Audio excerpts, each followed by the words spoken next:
This is Radiant Voices Media. Hi, and welcome to the Jordan Kinda Knows Something show, where I'll be talking about health, fitness, life, and anything else I kinda know something about.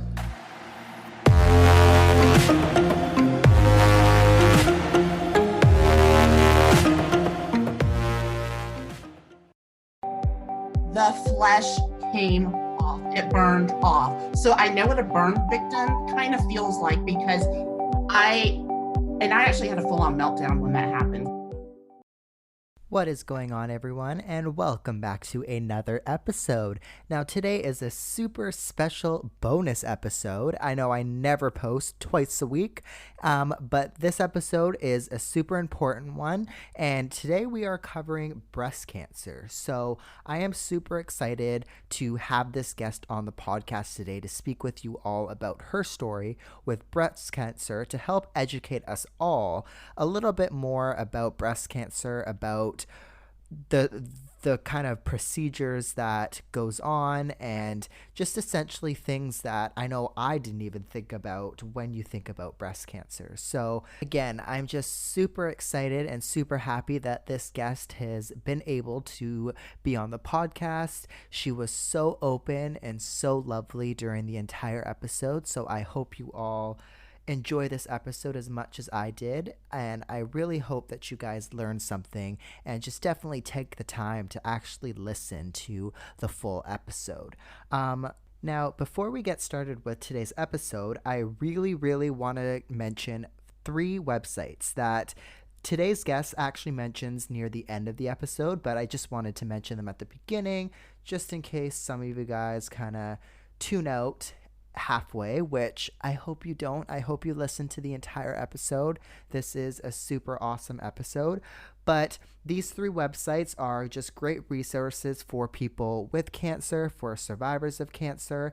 They are also places where you can go and you can donate. So if you are someone who is looking for a place to donate, then definitely check out these 3 websites. I also want to remind you that even though it's Breast Cancer Awareness Month right now, you can donate whenever. So if you don't necessarily want to donate this month, or maybe you're on a budget this month or whatever, then maybe donate next month, or donate in January or June, July. Donate whenever. I would assume that, these companies are probably getting lots of donations right now in the month of October, it being Breast Cancer Awareness Month, but when it comes to other months, the donations may be kind of being a little bit more shallow. So definitely donate, or definitely maybe wait until next month or the month after if you wanted to wait or whatnot. But definitely visit these 3 websites and click the donate button. So the websites are Elephants and Tea, Lacuna Loft, and Stupid Cancer. So all 3 website links will also be in the show notes below, and this guest talks about them near the end of the episode as well. So be sure to listen for that. But yeah, be sure to visit the show notes and click the website. Now, for today's episode, I am talking with Megan Claire Chase. Now, Megan is a breast cancer survivor. She is an advocate. She does a lot of speaks and a lot of talks. She's just an amazing person and a lovely person, and I had so much fun chatting with her today. Her story is truly amazing, and I am so happy that she was so open and honest throughout the entire episode. So I hope you all stick around, and I hope you stick around for the entire episode today. So let's get into today's episode. All right, everyone. So I am sitting here with Megan Claire. Welcome, Megan, to the show. Thank you. I'm so excited to be here. Yeah, no worries. I'm so happy that you took the time to be here and that you're able to sit with us today and share your story. Now, Megan, do you mind maybe just giving us a little bit about yourself to begin with? Sure. So I live just outside of Atlanta, Georgia, and I am a marketing and communications specialist by day, but breast cancer survivor / warrior and patient advocate and speaker, all in my spare time. Right. I do not have any kids. I do have a cat, though, named Nathan Edgar, and everyone knows that is my baby. That's awesome. I mean, the reason why I wanted to have you here is because, of course, it's Breast Cancer Awareness Month.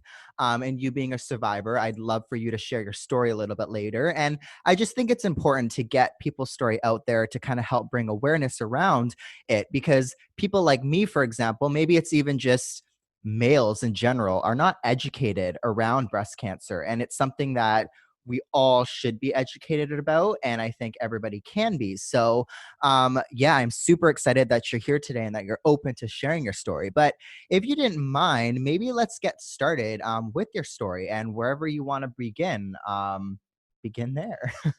Okay, well, it all started back in, I would say probably May 2015, Okay. because I was feeling really weird. I was having strange symptoms, and none of my medical team could figure out what was going on because I'd already had um, a preventative mammogram at 35. And the Okay. reason why I was able to do it at that age is because my mother had ovarian cancer when she was pregnant with me. Right. Okay. So I always knew that I would get cancer. I just didn't realize it would be at this age. And I Yeah. thought it would be ovarian or cervical because Right. that's the history on my mother's side of the family. It's very cancerous. Right. Um, and I was getting like green bruises. My hair, which used to be bone straight, is Mhm. not this chia pet curliness that's on my hair right now. That is Right. from chemo. Um, it started falling out. And I'm like, oh, heck no, you mess with my hair. Like, what is Yeah. happening? Right. Yeah. And then I started gaining all this weight, and I was getting these tiny green bruises on the lower left leg. And I'm like, okay, Huh. I am right-handed, right dominant. What is happening? Yeah. And no one could figure it out until one day I had this green bruise that was in a circular shape on the back of my left arm. Okay. Are you getting where I'm going here with the Yeah. left? And then it's like I got in the shower one day, and because of the weight gain, my boobs got big. So I was always Right. feeling them. And all of a sudden, I felt like this huge, like, it was so hard and like the size of a fist in my Okay. left breast, but it was like almost under my underarm. So I didn't Okay. associate that with like breast. I was just like, Mhm. I know this is something. Yeah. And then everything moved very quickly from Okay. there. So I got the cancer call. Like I Right. got a call, and because I already knew it was a mass, you know, and I got the call at exactly 3:05 p.m. In my cubicle. I used to work for iHeartMedia, and so I was always aware of the time because of commercial length and all of that. So I was like, oh, do I answer this? Do I not? You know, you want people to get a voicemail because you're like, I don't recognize that number. Yeah. And something told me answer it, and it turned out to be the radiologist, and she's like, you have invasive lobular breast cancer. I'm like, invasive lobular what? Right. Right. Yeah, I didn't even know that there were like 15 different types of breast cancer. Like all you ever hear is breast cancer. You Yeah. don't hear about the types. Yeah. For people listening, what is essentially invasive lobular breast cancer?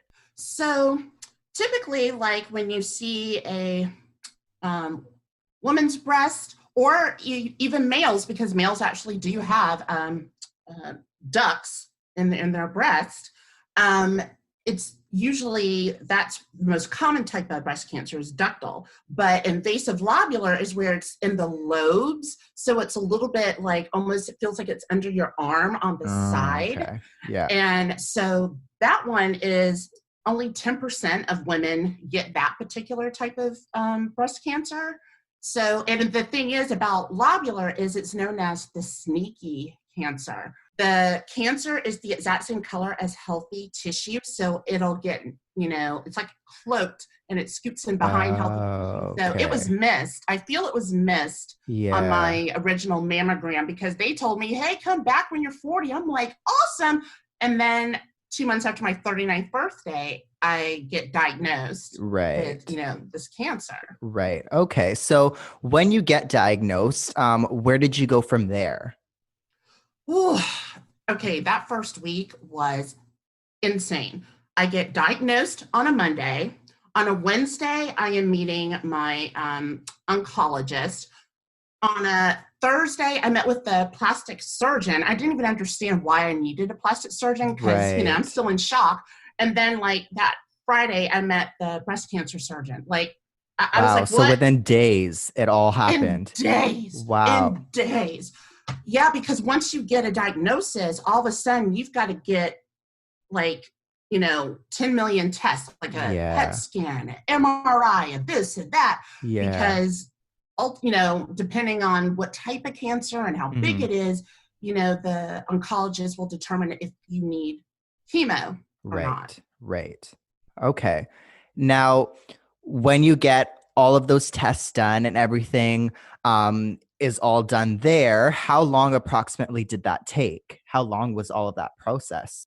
For me, literally, so September 14th, I got the cancer call. Hmm. By September 28th, I was already in surgery to get the port into Okay. my into my chest. Yeah.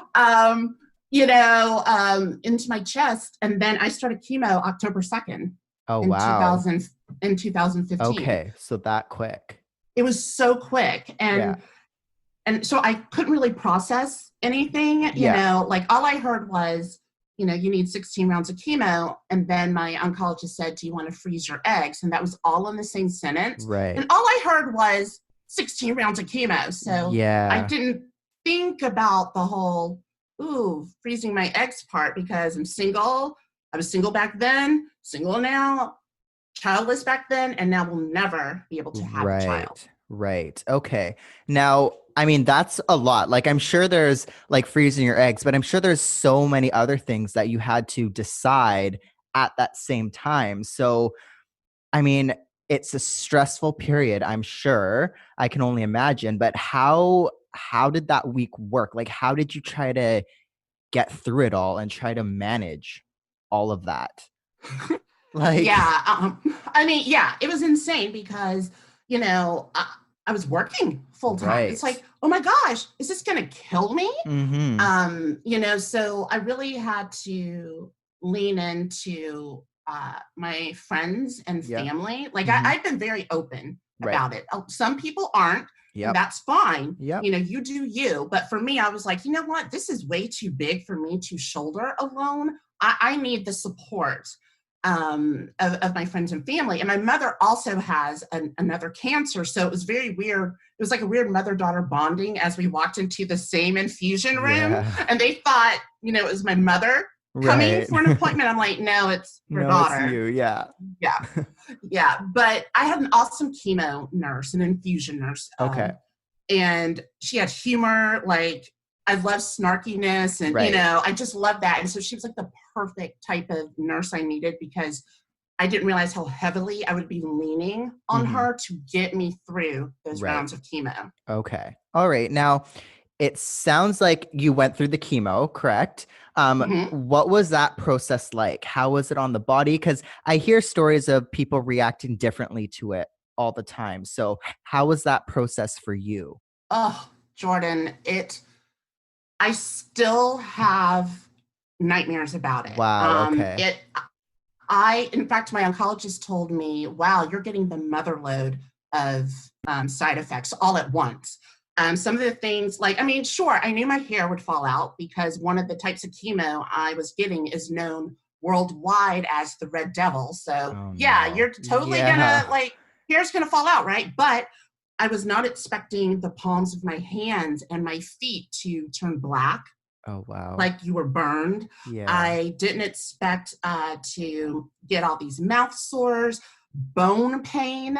I felt like someone was just like breaking my bones. Like, I mean, it was horrible. My tongue would swell. So many side effects that no one told me about because I didn't know anyone my age that was going through this. Um, and so it was just utterly devastating uh, because the pain and the fatigue and unfortunately with one of the chemos I ended up with permanent neuropathy, and that means it's nerve damage, so like you're numb, right? Well, it happened in the first 15 minutes of the first treatment.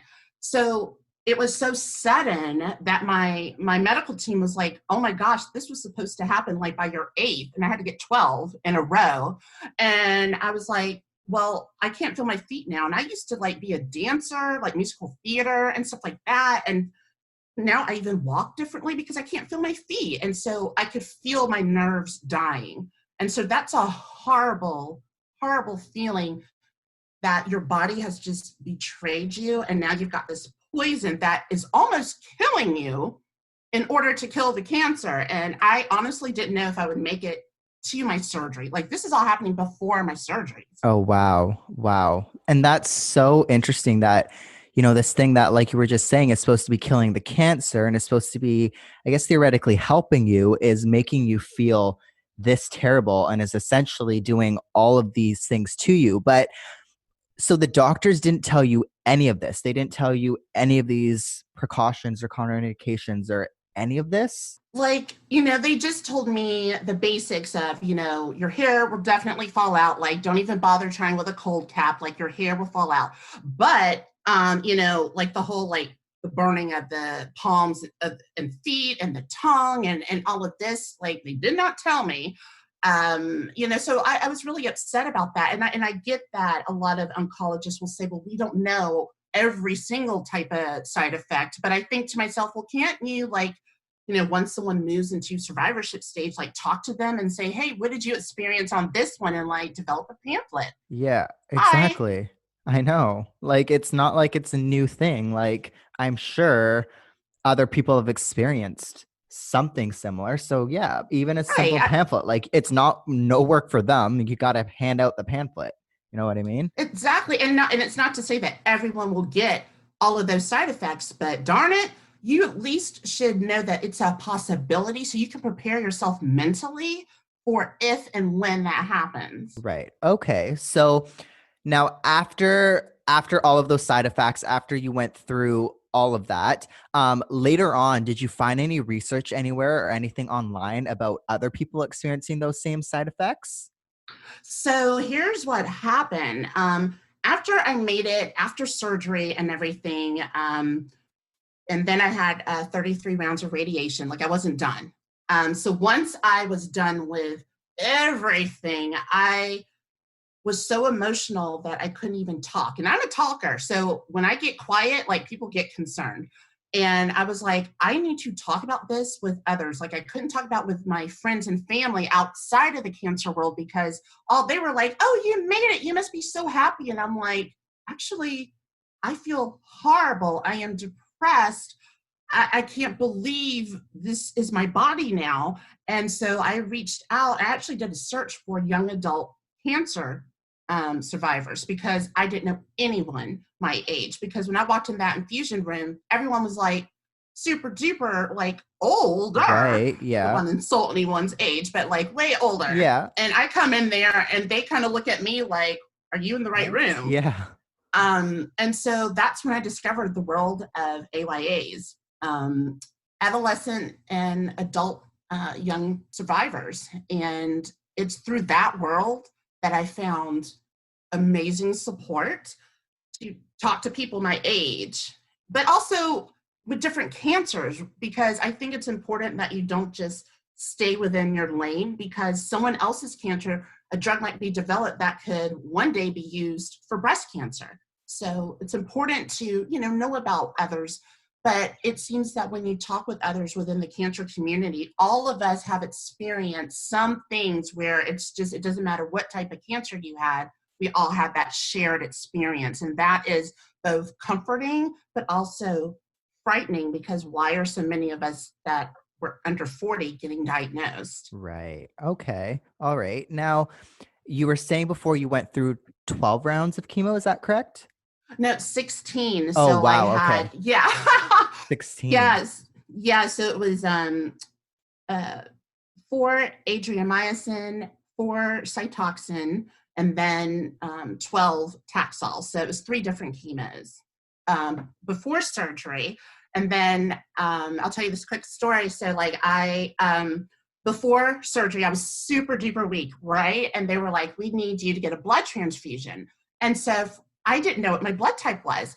I always thought it was just like just regular, right? Well, they typed to me and they're like, "Oh, you're B positive." I was like, "Oh, I'm B positive." I was a Right. cheerleader like Yeah. in college, so I was like, "Go B positive," and they were Yeah. like, "What is wrong with With her?" her. But I mean, I was just holding on to like the silver linings and the Yeah. humor Mm-hmm. because I was so excited. And then when I got the blood transfusion, I was like, "Oh my God, I'm waking up and I am Bella from Twilight," because my eyes were red, my Wow. cheeks were red, like everything was Yeah. flushed. I was like, "What is What is this?" this? Yeah. Yeah. So that was like one of the like really truly funny moments that I just was like, okay, this is weird. And the fact that I have someone else's blood in me is kind of weird, but that's what I needed in order to be strong enough to handle the surgeries because I was having multiple surgeries in one day. And so I wouldn't get like infections. Right. Okay. And how long does the chemo take? Was it a matter of weeks? Was it a day? Like how long does that all take? So for the first two, where I have both of them on the same day. So the adriamycin, which is the red devil, and the cytoxin, I would have those like on a Friday, and it would take like 6 hours Right. Oh, to do wow. both. So you're Okay. there 6 hours. 6 hours. And Yeah. yes, and then I would have 1 week off, and then I would go again 1 week on because ideally what they want your body to do is have that rest in between the next chemo to try and, get you through it. It's strange to feel it. The port that they put the chemo through, because there's no way you could put it in the veins. It would just kill your veins. It's weird. It's cold. You get really, really cold.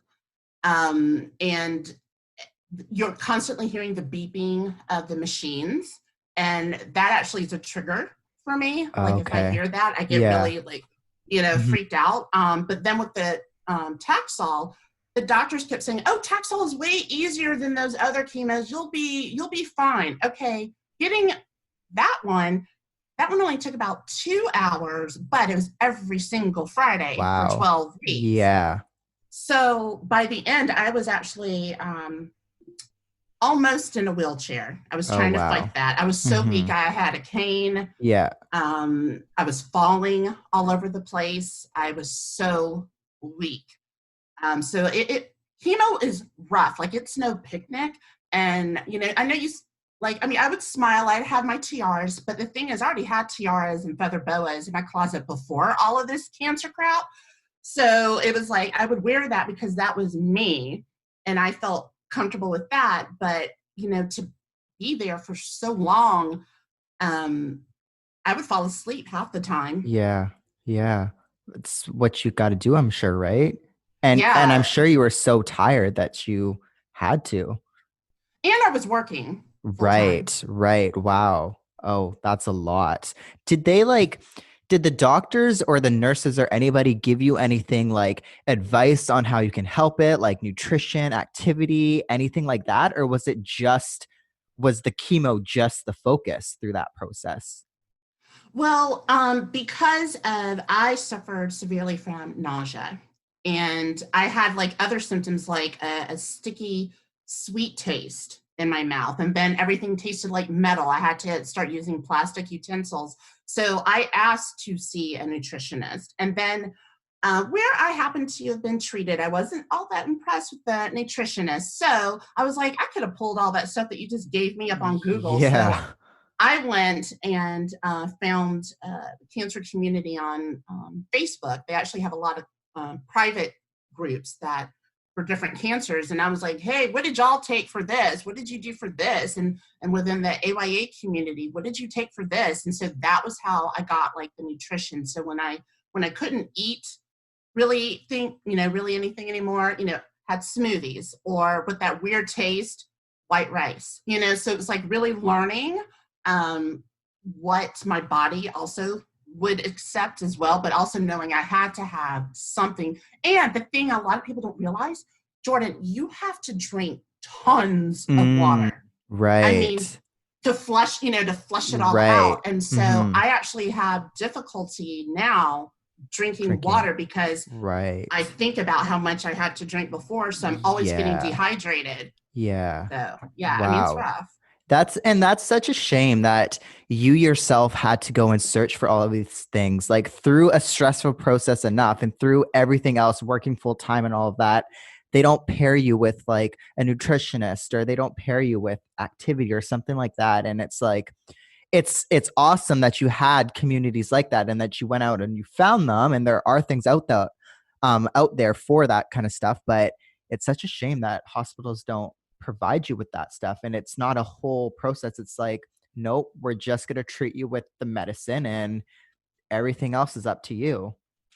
Yeah, it's like, okay, we're trying to make sure that you don't die. So that is our focus. Yeah. And I'm like, okay, that's great. But like some support is definitely needed. Yep. So and I think about the people that are not like vocal like me. And I think Right. to myself, oh my gosh, like if I'm having difficulty even verbalizing what I need, I can't imagine someone who's, shy or, maybe doesn't have any family support or whatever, like going in there and advocating for themselves. So that's what really like made me passionate to like talk about this and shed a spotlight on it. Okay. Huh. Now, when you've gone through all this chemo and when you were done that process, where did you go from there? So from after I was done with the chemo, then I had my surgeries and I opted for a lumpectomy. And I know you probably always hear about mastectomies, right? Where both the breasts are removed. The thing is, there's a misconception that, yeah, you can remove both your breasts, but that doesn't mean that you can't get metastatic cancer at another time. And so I think so many women are under that naive assumption that, Yeah. oh, if I take them both off, I'll be done. I'll never have to deal with this again. But Yeah. that's actually not true. True. And I also worked with a plastic surgeon who was known for treating those who were diagnosed under 40. Like he is amazing. And he and my breast cancer surgeon, she's amazing. Like I totally want to be her bestie. They worked together as a team, and it was both of them were like, here's what we think, here are the options that we think would be best for you, it is your decision. And I felt very empowered with that, like it was the one thing I could control, and so I really loved my plastic surgeon because he said, look, he goes, we don't need to cut them off. He was like, I can save your breasts. And he goes, I promise you, we can get that cancer out. You do not have to remove them. And so I was like, okay. So I decided to go with a lumpectomy. And I'm happy. I'm still happy with that choice.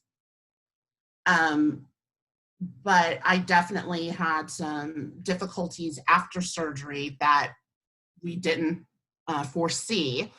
But I'm glad I did that. But so after the lumpectomy, and then I had reduction and reconstruction, and then reduction of the right breast. So like it looked like a railroad track. The scars are not pretty. And for some reason, I guess I thought the scars would fade. Oh. And I remember, I know, I'm just, I think it's like you can't process. It's Yeah, like too much to exactly. There's process, so right? much. Yeah. Right. And I remember my plastic surgeon, he told me, he goes, Megan Claire, I want you to think about it this way. He was like, remember the movie Titanic? I'm like, yeah. He goes, Yeah. remember that iceberg? I was like, yeah. He said, you saw how big that was, right? Up top. Yeah. I said, yeah. He goes, well, think about how massive that was below. Right. He said, that's what I went into. Yeah. And I was like, okay, all right. Yeah. So he's like, these scars are forever. I was like, yeah. well, then when you put it that way. Yeah. Wow.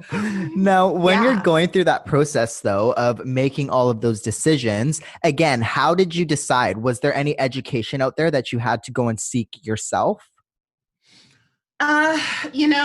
Luckily with my breast cancer surgeon and then my plastic surgeon, they actually gave me a lot of material.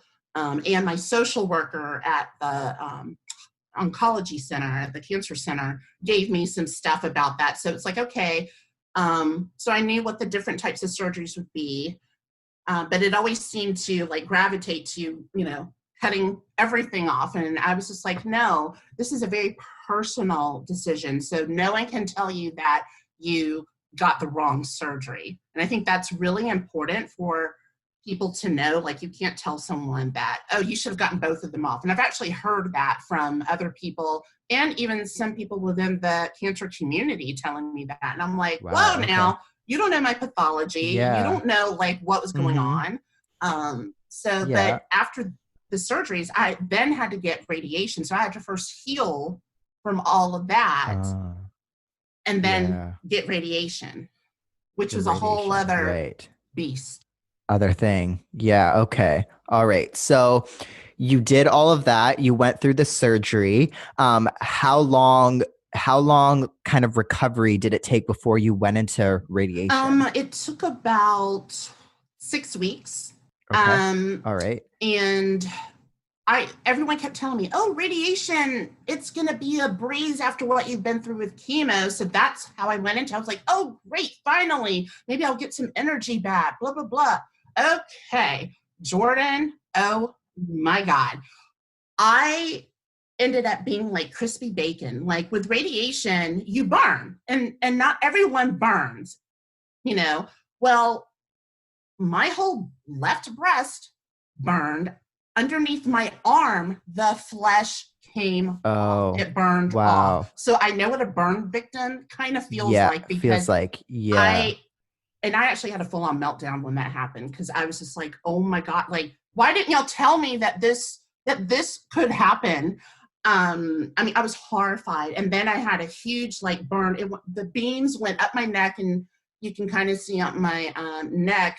It burned severely here, all the way up and through my back. And it was like a huge circle of a burn on my back. And I didn't even know it was on my back until a doctor was like examining me. And they're like, oh, you burned back here. And I'm like, so it was hard. And that fatigue on top of still the chemo and the surgery fatigue, like I thought, I don't know how I'm going to make it. Yeah. Yeah. Okay. Wow. That's like, and I find that interesting too, because like you were just mentioning before, you had all of these people tell you, oh, well, this is going to be nothing, blah, blah, blah. Like, how did you kind of dissociate, or how did you pick and choose what words you wanted to listen to? Because you're out there, you're trying to search other people's journeys. I'm sure you're trying to search for advice for yourself, but how did you kind of differentiate all of the advices that you got out there? Because like you said, you experienced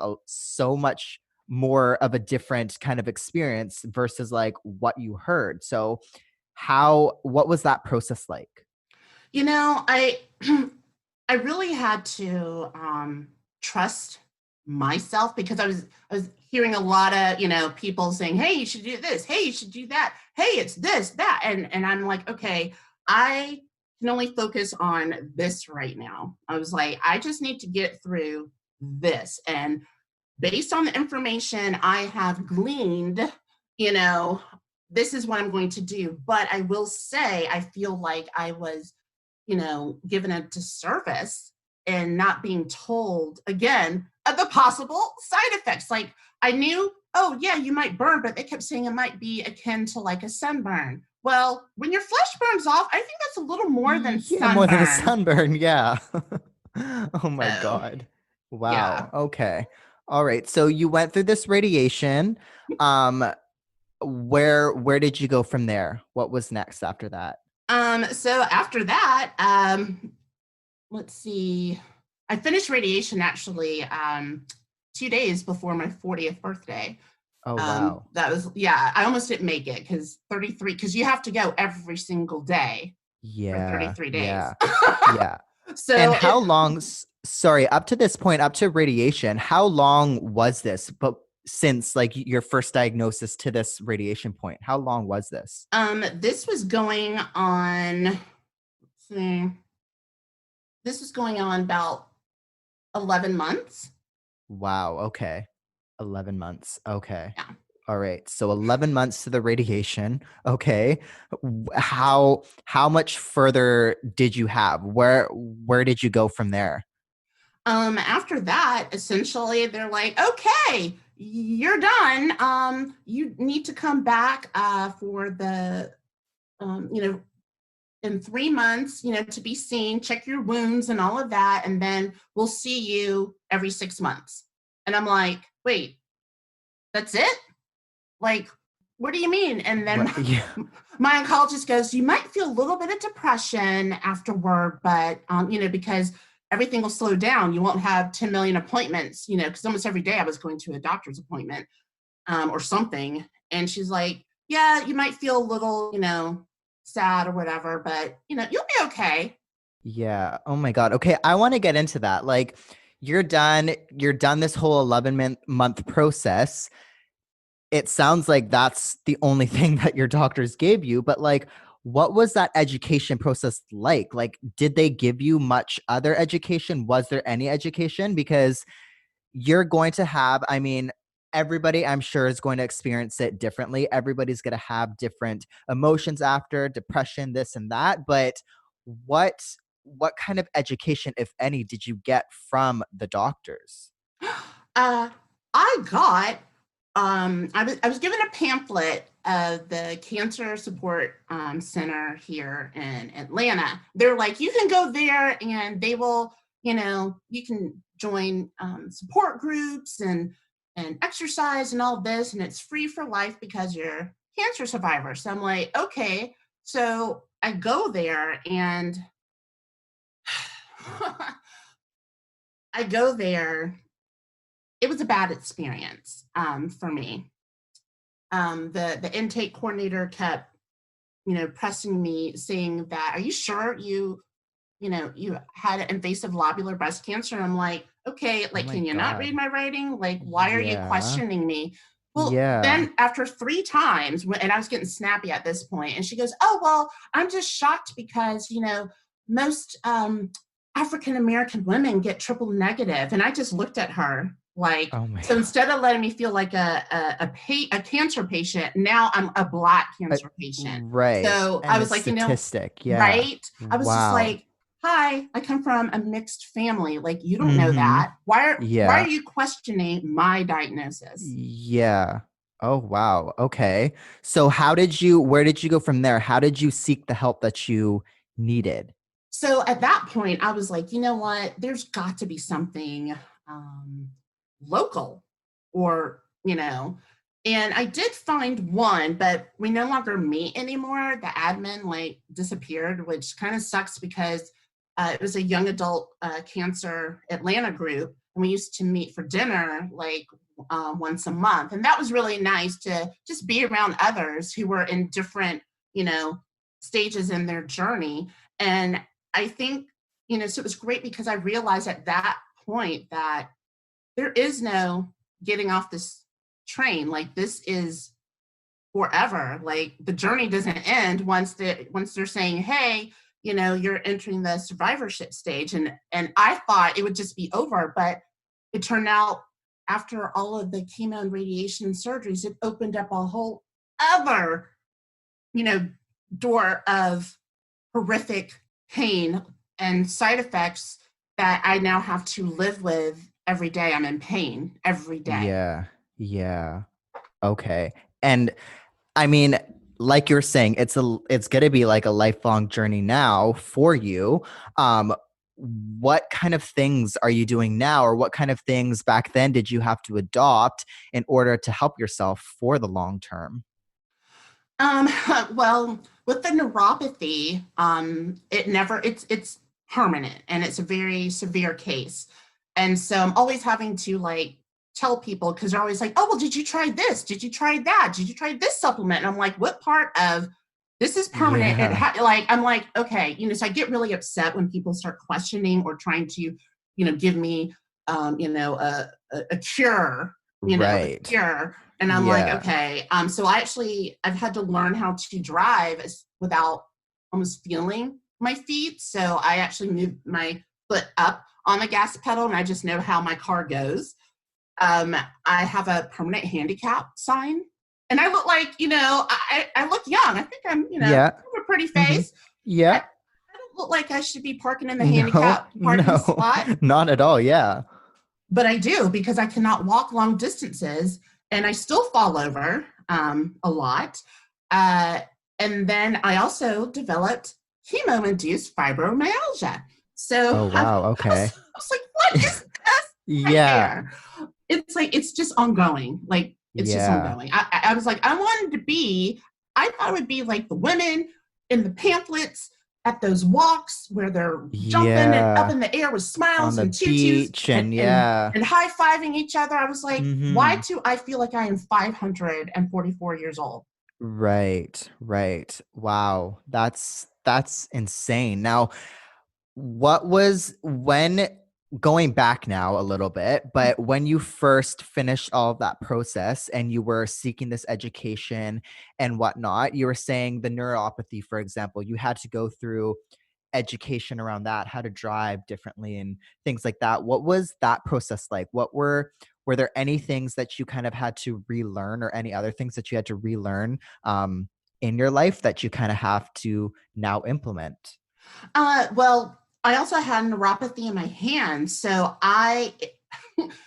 it was really hard to button like my jeans. It was hard to put earrings in.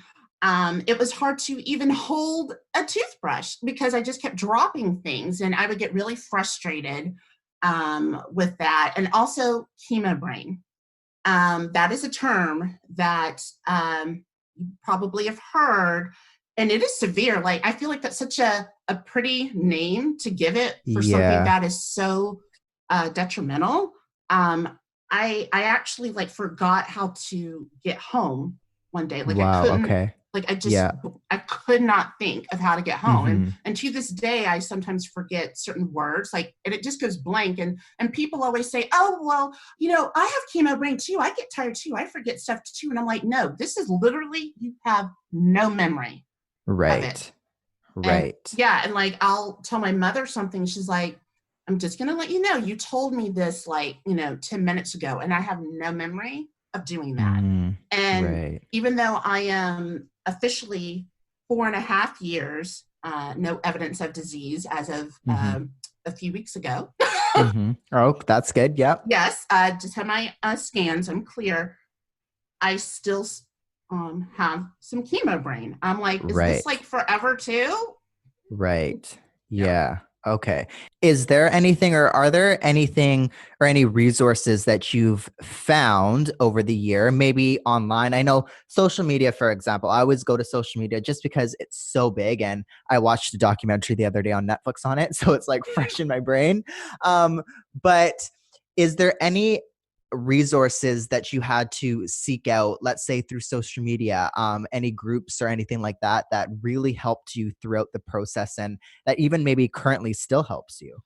Yes. So, the first young adult cancer group that I found was Lacuna Loft, and they have a lot of programs, and it's free for patients because it's based on donations. And there was this writing class called Unspoken Ink, and I was like, okay, this sounds perfect, but I was a little intimidated at first. I was like, oh my gosh. But now, I feel like I'm part of a family, because through Lacuna Loft, then I met people through Elephants in Tea, which is another organization, and they sometimes partner with. And then there's Stupid Cancer, because cancer really is stupid. And that's a whole other one. And it's like, so it used to be, um, everything was on Zoom. And then, like, Stupid Cancer, they had a lot of in-person events, but now because of the pandemic, everything is through Zoom. So I am having so much fun, like, seeing my friends, because we've all become friends, and we don't just talk like in the group. We now talk outside of the group. And then Twitter, believe it or not, like, Twitter seems so huge, yet I have met so many amazing people in Cancerland on Twitter. And like, we're friends. Like, literally, we have conversations. Like, one of my friend Rudy, he has a brain cancer diaries on YouTube. Like, I call him my brother. Like, I'm like, hey bro, like, you just get really close to people. And so I've been able to find that kind of support. And then I find breast cancer like specific support through Facebook. There's certain breast cancer specific cancer groups there where I have found a lot of support and encouragement. And that and that's where I found a lot of information that also I didn't know, even going through my journey, which is still going, but back then. And so it's really great to find out about more research that's happening. And there are a lot of smart women, but I also don't want to leave out the men. And I feel really bad for them because men can get breast cancer too. Yeah. Yeah. And I think that's probably a misconception too, that they can't. Right. Wow. Okay. Now, what is something that you would, or is there any pieces of advice that you would give people out there listening that maybe are not educated on breast cancer? Is there anything that you want to let those people know? Some of the things I like to tell like newly diagnosed Hmm. people, but then also even before you get diagnosed, is Yeah. there are like 15 types of breast cancer. Like it's not just called breast cancer. And to really learn about your family history, because not everyone carries that BRCA gene. So then, if everyone had that, then how come the rest of us are getting cancer then? So it's like you really need to know your family history, and also the, any decisions you make for the type of surgery that you get, that is yours, that is personal. And do not feel intimidated or bullied with that. But also another thing is ask questions, because I always came in every day and I had my questions like typed out because I knew I'd forget them, because you get really like intimidated when you are in the exam room. And it's your right to question the doctor. It's your patient right. Like, just because everything they say, like, if you're feeling uncomfortable, you tell them that. And if you aren't gelling with that, oncologist, sometimes it depends on how deep you're in with your treatment and you're like, you know what, I'll just deal with it because I don't want to change during this time. But no, it's always an option to get a second opinion. It's an option to get a whole other medical, care team. Just know that it may feel like you're out of control, but there are some parts where you can be in control. Right. And the doctors need your consent, right? So Yes. maybe remember that they need your consent. So yeah, you do have control, and remember that. That's so awesome. Megan, where can people go to find information online, or where can people go to help out? Maybe donate? Are there any organizations that you recommend? Yeah. So my favorites are Elephants and Tea, and that's elephants and tea spelled out, and because spilling the tea about cancer, right? That's Yeah. the elephant in the room. I Yeah. love it. It's so clever. That's awesome. Right? I really am enjoying that group. And then Lacuna Loft. I Okay. really enjoyed that group so much because of the writing programs that they have, and both of them have like hangouts where like Elephants and Tea has like a happy hour every Friday, Yeah. Mhm. which I love. Yeah. So it's like you get to know people. And then with Lacuna Loft, there's like a hangout sometimes in the afternoon. There are journal drop-ins where you can, middle of your day, you're working, and then you can take like a quick like 30-minute like Okay. journaling, and kind of, Uh-huh. makes you feel calm and stuff. And Yeah. Mhm. so those are like my two favorite. And then of course there is Stupid Cancer, and they're really, really Right. huge. But it's like I Uh-huh. want to give a shout out to Elephants and Tea Yeah. and Lacuna Loft, because they Right. have been instrumental in Awesome. helping me heal, Yeah. and to actually give me the confidence, honestly, in my writing to help others. To help others. Okay, that's so awesome. All right. And where can people find you, Megan? Do you have social media you want to plug? Blog, anything like that? You know I did, Yeah. Jordan. Yes. So my blog is called Life on the Cancer Train, and Okay. you can find that at Warrior Megsie, and that's Megsie .com, and Warrior Mexi, that's my handle on Instagram and Twitter. Awesome. Alrighty. So I will post all of that in the show notes, everybody. So I will post all of Megan's links, as well as the 3 links that she mentioned before about those organizations. So all of that will be in the show notes. Be sure to check all of that out. But Megan, thank you so much for being on the show today. This was so awesome. And I'm so happy that you were able to share your story and just be so open. It's so awesome how open you are and how amazing. And I love your personality and your uplifting personality. It's so awesome. So thank you for being on the show. Well, it is an honor. So thank you. And thanks to your listeners. All right, everyone. That is it for today's episode. I thank you all so much for listening to today's episode, and I hope you took something away from this episode. I hope you really embraced it and you just sat down or went on a walk or wherever you like to listen to your podcast and you just really listened to the story and you listened to Megan. It was a super awesome story and it was so amazing for her to share her story, and hopefully this helps somebody out there or it just offers some education to people like me who didn't really have a lot of education around breast cancer and around the process of cancer in general and the treatments and things like that. So thank you to Megan for being on the show and for sharing her story with all of us and being brave to just be open and share the story to the world. So thank you, Megan, for that. And I want to direct all of you once again to the organizations that Megan has stated a few times now and the organizations that I stated at the beginning of the episode. So Lacuna Loft, Elephants and Tea, as well as Stupid Cancer. Be sure to check out all of those links in the show notes below. Those are great organizations that you can go and you can donate to. You can find resources if you need. They are just some great organizations. I know Lacuna Loft and Elephants and Tea are smaller organizations, so definitely they would probably appreciate any donations that you are willing to give. And just remember that just because it is Breast Cancer Month this month doesn't mean that you can't donate next month or the month after, or maybe hold off your donation until February or maybe March or just other months. Because again, I know I mentioned this at the beginning of the episode, but I'm sure all of these organizations are receiving donations this month because it being Breast Cancer Awareness Month and whatnot, but I am sure that they appreciate donations any time of the year as well. So be sure to check out those out. You can find all of those links in the show notes below. And I thank you all for listening to this week's bonus episode.